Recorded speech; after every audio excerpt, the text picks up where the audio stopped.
আমার মনে হয় যারা সুদীপ্ত সেনকে চেনেন বা যুক্ত ছিলেন সকলের উচিত সহযোগিতা করা। আমি এখানে কোনো বাড়তি বলবো না, সকলের উচিত সহযোগিতা করা।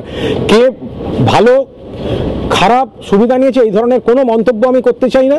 যে বিষয়গুলো আমি জানি না সেখানে আমি মন্তব্য করব না। সুদীপ্ত সেন বিষ্ণুপুর থেকে উঠে এসে কি করে বড় হলেন না হলেন আমি পুরোটা বলতে পারবো না, মদন মিত্র বলতে পারবেন।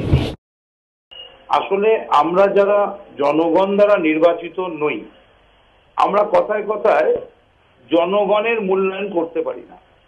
কারণ জনগণের মূল্যায়ন তখনই করা যায় যখন প্রতিটা ভোটে জনগণের নাম লেখা থাকে।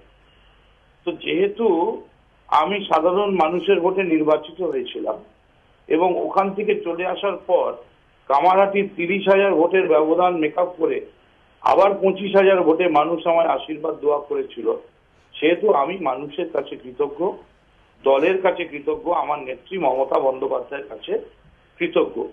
মমতা বন্দ্যোপাধ্যায় নেত্রী হিসেবে আমায় যা নির্দেশ দেবেন সেই নির্দেশ পালন করতে আমি রাজি আছি। শুধুখানি এইটুকুনি বলবো, ছোটবেলায় একটা কথা পড়েছিলাম যে কাঁচের ঘরে বসে ঢিল ছোঁড়া বোধহয় বুদ্ধিমানের কাজ না।